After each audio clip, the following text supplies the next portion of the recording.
Hello folks and welcome to this week's Hi-Fi News etc. I hope you're well and enjoying the weekend, and I have a change in the trivia question subject.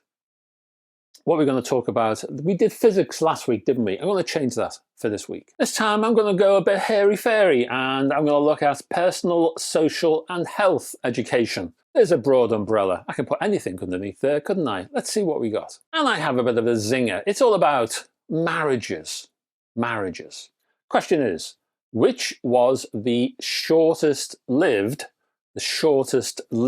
of these three marriages? Okay. First one, Pamela Anderson and Kid Rock in 2006, Britney Spears and Jason Alexander in 2004, or Cher and Greg Allman in 1975. One more time. Which was the shortest lived of these three marriages?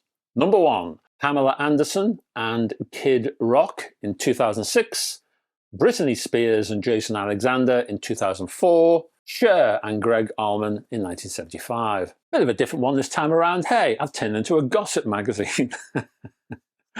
So anyway, have a little think about that. No Googling, please. No research. Have a little think. Delve your memories. Try and work it out in your head, all that kind of stuff. And I will give you the answer to that particular question, that multi-part question, as it were, at the end of this video. Until then, folks, Hi-Fi News.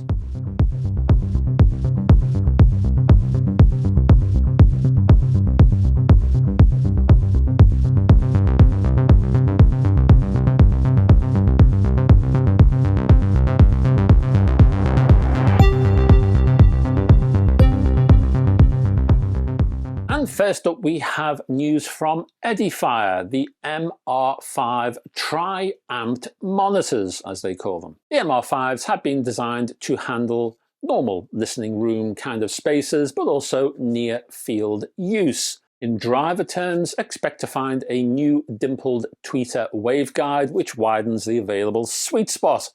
That surrounds a 25mm silk dome tweeter, and that just sits above a 127mm mid-bass unit. Inside we have 110 watts RMS from the included trio of Class D amplifiers. The speakers themselves support 24-bit 96K in digital terms, and they also include Bluetooth 6.0. You know what? I think that's the first time I've actually featured Bluetooth 6.0 on these videos. So there you go. This particular standard allows you to connect to two devices simultaneously. It also includes the LDAC codec, which is always nice to see. Both XLR and TRS inputs are included on the back.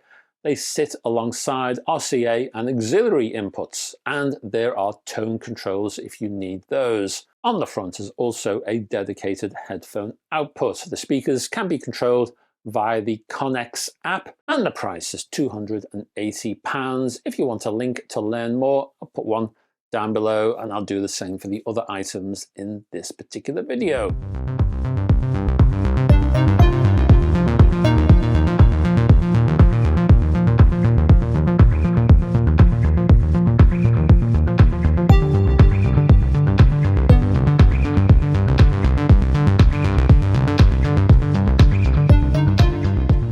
Next, we have a low-cost, dare I say, budget headphone amplifier from PRO-JECT. This one, and I'll tell you now, is priced at a mere £89. It's called the Headbox E. It weighs another mere 390 grams, and it spans a mere, let's go for a hat trick of meres, shall we? 103mm by 37 by 120mm. It is small enough to be considered in and around a mobile setup, and of course a desktop hi-fi system too. Inside you will find discrete electronics, and the box includes a pair of RCA inputs on the rear. There's a bypass RCA loop output, which allows the unaltered signal to be passed on to another amplifier or audio device. On the front, you will find two headphone outputs, one 6.35 and the other 3.5, and they can be used simultaneously. Available with a black body and a choice of silver or black on the front. Price is, well, I did mention the £89 one, also 119 euros.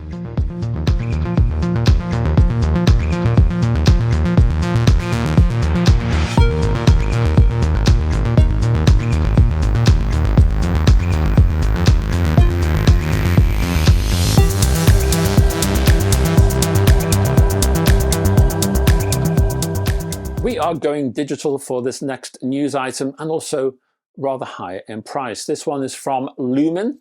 It's the UTX digital transport. And the main news story is that this particular box is now available in the UK, and the distributor is called Sound Design Distribution. As I say, they're now handling this particular box in the UK, which is great for UK viewers. However, you might not know about the U2X. What is it? Well, it kind of builds on the more expensive U1X. It includes LUMIN's system on a chip processor, adding processing power. File support is handled up to 32-bit 768 kHz and DSD512 from a host of streaming sources such as, well, the usual suspects: Spotify Connect, Tidal Connect, Qobuz Connect, KKBox, which is a new one to me, I must admit, TuneIn and AirPlay. You get a 10 MHz clock, which is used for inputs and outputs, allowing the U2X to act as a master or slave to synchronize external devices. There's a dedicated and isolated, I'll have you, USB port, which is available to separate the DAC and system from the network, while a low noise external power supply apparently enhances the sound. Sockets around the back include USB, SPDIF, AES, EBU and Toslink, as well as access to music libraries and playlists via the updated LUMIN app. The U2X is also Audiophile and Rune Ready certified. Available in natural or black anodized aluminium from August of this year, so not out just yet. The price is a rather heady £8,995.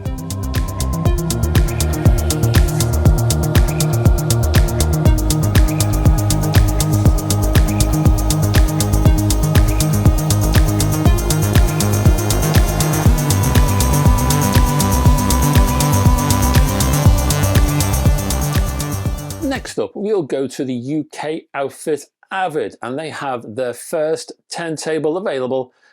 Oh, it's been 12 years, folks, and it's out now to celebrate the company's 30th anniversary. The Relvio, well, for anyone who is familiar with AVID or owns one, I happen to own one, the design of this new turntable looks very familiar indeed. If you've seen news items of this particular turntable here and there, what you probably will not have seen, or very rarely have seen, is the external power supply. It needs one, and it has one, and it comes with one. So there is an additional box to the turntable. The power supply itself features both power and speed options. As I say, the Relvio turntable retains the company's style and presentation, being a sub-chassis suspended on a 3-pillar lower section.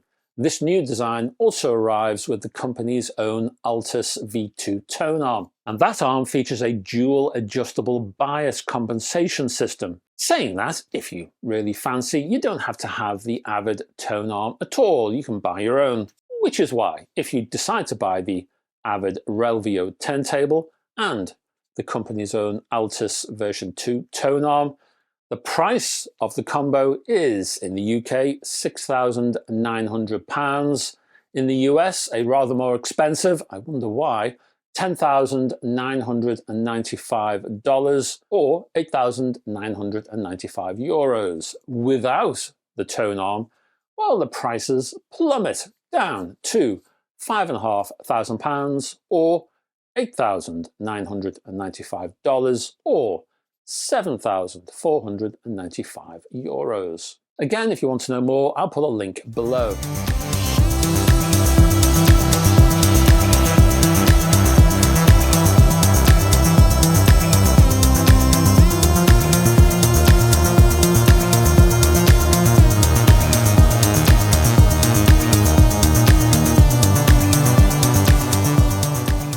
Finally, a quickie from Sennheiser, a pair of limited edition Momentum headphones. Now, Sennheiser apparently is going through an anniversary. Everyone's going through an anniversary apparently. Sennheiser has a pair of 80th anniversary limited edition versions of the company's own Momentum 4 wireless headphones. Limited? Well, because the headphones have been adorned with the art via German graffiti artist Bond Truelove. The left ear cup of the headphones features Bond Truelove's signature throwy tag layered over a backdrop to evoke, wait for it, motion and depth. On the right ear cup, abstract line work apparently inspired by audio waveforms can be seen.